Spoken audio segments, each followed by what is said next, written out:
Hey, how's it going? My name is jackiefishhh and welcome back to some more Total War Arena. In today's video, we're going to be taking a look at the tier 10 archers for Greece and Kanani. Now, I myself don't personally have this unit unlocked. However, Peleskos, one of the guys I play with, does. And I thought it could make for a cool video if we go ahead and just follow him around during a replay to get a good glimpse of these tier 10s, as it's probably a unit, as I said, I'm never going to unlock, and it's probably a unit quite a few of you guys are working towards, so it kind of gives you guys a good little look at what unit you might be achieving when you do play some more and continue to upgrade, and also give you a good idea of, what's going to be up there at the top tiers. So let me know in the comments right now, and obviously by dropping a like on the video, if you think this is a good idea and want me to do more of this, maybe with the Royal Spartan hoplites, or other units like that. If you think this is a cool idea and want me to do more of this following around my teammates on units which I personally don't have, then just let me know and I'll definitely do that. So what we'll do is we'll jump into the replay and check out what the tier 10 archers are made of. Okay guys, we are in the battle on Hadrian's Wall. As you can see, the tier 10 archers right here making their way up to the watchtower right there with the support of our tier 10 Royal Spartan hoplites player. We got Antimos right there. So the main goal with our little push right here to kick off the battle is to take this watchtower. If we own this watchtower, we basically have vision of this entire area, meaning that the archers can have free reign of just unloading hell on anything they see. They could also be getting some shots off right now on the cavalry, but I think Peleskos is deciding that he wants to make his way up here so he does have the best range possible. As well as that, this area is perfect for archers because there's only two ways into the battle itself, making it so that you can really just approach your way forward and not really have to worry about being flanked or having cavalry chargers coming in flying.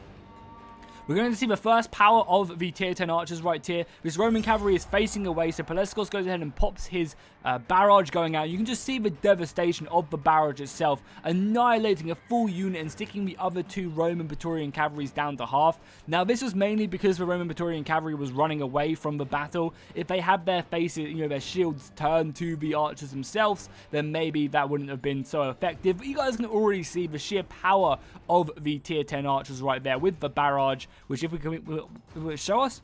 Now, for some reason, the barrage isn't showing us the stats, which is actually kind of annoying when we hover over it. It would have been nice to actually see that. But basically, the tier 10 barrage is deadly. And you, as cavalry especially, you want to try and avoid being the front line against these archers, because you guys can see the devastation it can cause with one barrage. Now, a barrage is on a fairly long cooldown. I think it's on a minute cooldown.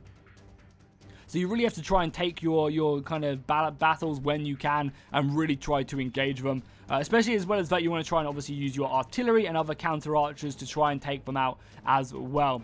So you can see my cavalry around the back as well, and the archers continuing to shoot out on this barbarian cavalry. They have really nice range right now, so Peleskos is going to be pushing up on his tier 10 archers, and you can kind of see the difference in damage right now. Without that barrage, you're doing some nice damage to these guys, but nothing crazy compared to what you were doing to the Praetorian cavalry. So Peleskos is going to be chasing these guys down, trying to do as much damage to the cavalry, and honestly, the cavalry should be running the other way. You really need a team to attack these positions as much as you can. And one of the things I've definitely noticed in these high tier games is, whoever has the strength in the archers can really dominate the battlefield. And you have to really just spend your time defending archers, because as cavalry, I find it extremely hard trying to take out enemy archers just because they're so strong and, they're normally defended at the higher tiers. So that's one of the things you really have to try and focus is defending your archers, because they can just do so much damage in the battle. We do have a Falksman player. He is obviously not friendly. However, he has popped that infiltration. And I'm going to have to try and, act as a screen for these archers. Because if we lose these archers, we're definitely going to lose a lot of soldiers.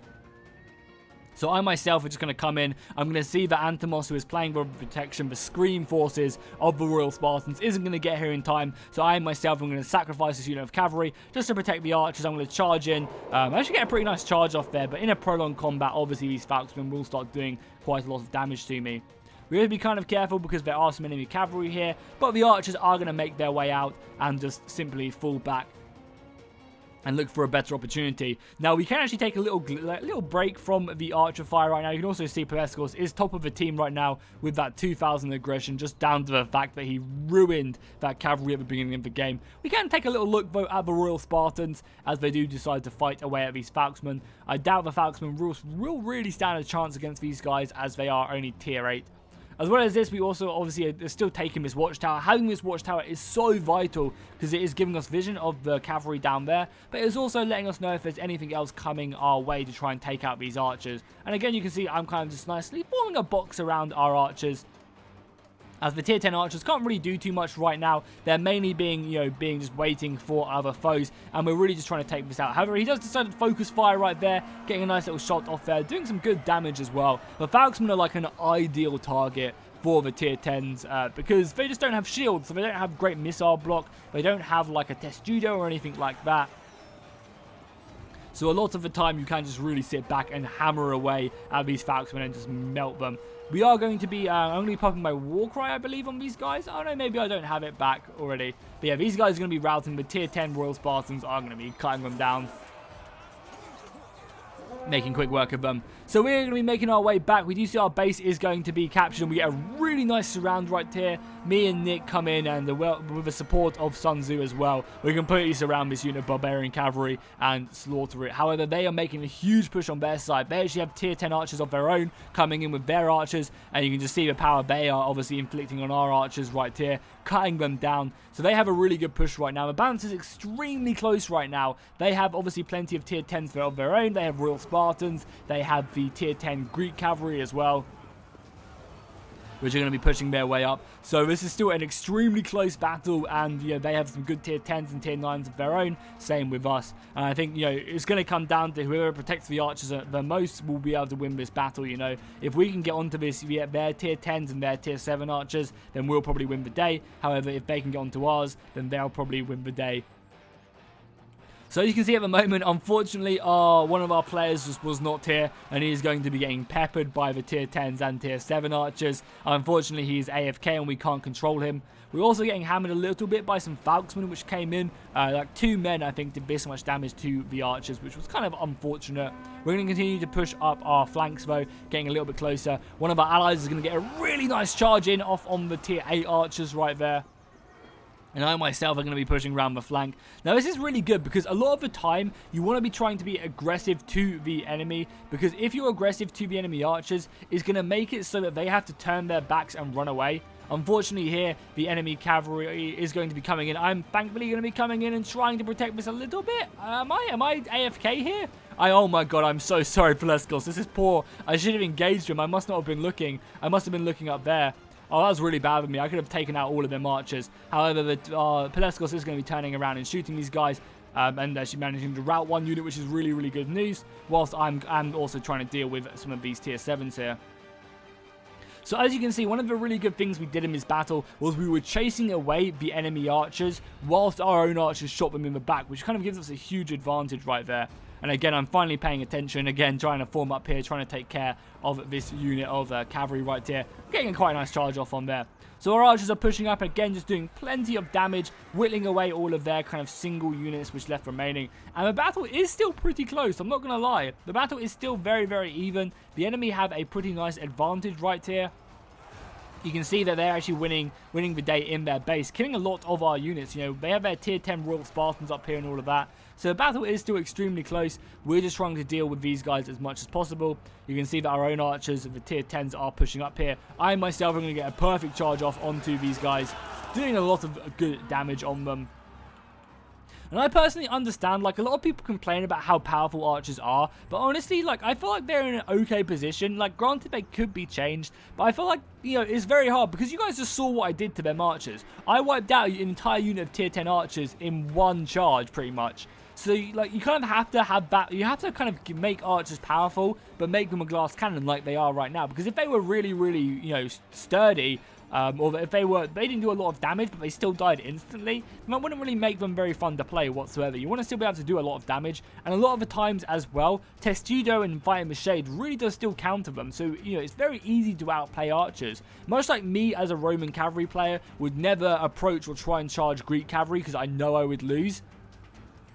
When you see archers on the battlefield and you're not equipped to deal with them, you really have to just try and avoid them and wait for your team to kind of form a good assault to take them out.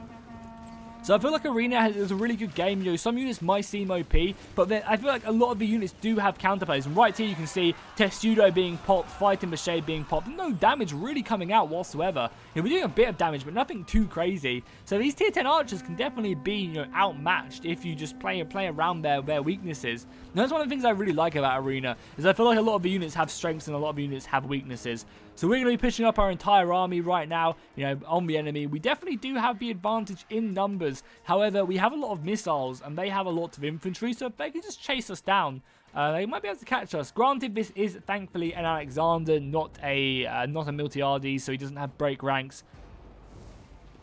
We get some nice Scorched Earth right here, which is going to hopefully force the enemy out. One of the really good things about Scorched Earth as well is I try and get a nice little cavalry charge, and I feel like this was worth it. Even if I do get anviled into battle, I feel like it was completely worth it to do that much damage, especially as we have Antimos kind of cleaning up on this with his tier 10 Spartans. We have to be careful, though. There are some Greek cavalrymen right here, though, coming in, and you can see I'm running away from them. I don't want to have to engage these guys because I know they'll slaughter me on the charge. Right here as well, you can see that. Like, look how stunned that is. I charged him in the side and I lost the charge, which was really dumb. However, you know, that's kind of one of the downsides, I guess, of Greek cavalry is, you know, they're really, really weak when it comes to missile fire and, you know, prolonged combat. However, their charge is really deadly. And it is kind of annoying when a lot of the times I outplay Greek cavalry, but they can just hammer and they slaughter me. I really find that annoying, as you can just see barrage coming in. Testudo is trying to hold, but he kind of formed Testudo a little bit too late. As soon as he did form Testudo, it was fine for him. And Peleskos is just kind of looking for targets to shoot now as we do completely surround the enemy. Popping in that Scorched Earth back there from our nice little units of our Falcon. Oh, not Falcon, one of these guys. These swords, yeah, they're the female sword warriors. And that's going to pretty much be it for the battle right now. Peleskos does have a nice amount of 6,000 points. Antimos as well going up there. Nice little team performance right there. And you can see on their side as well, though, the Alexander went ham on the enemy team. 9,000 points. That's really, really nice by him. A lot of defensive points and also aggression. Like, the tier 10 cataphracts are really, really strong. Really, really strong. Especially because their charge is just so good. They basically kill any cavalry they come up against in the charge. It's pretty insane. So you kind of have to avoid the charge as much as possible. Even just like charging them in the side really doesn't help. If they charge as well, they really just win that battle. It's pretty insane. So hopefully you guys enjoyed this battle and enjoyed the tier 10 archers. Let me know if you guys want to see more battles like this, where maybe next time we'll focus on Antimos and his tier 10 Royal Spartans. Let me know in the comments down below if that's something you want to see, and I'll be sure to go ahead and do that. And I'll see you guys next time, and fish out.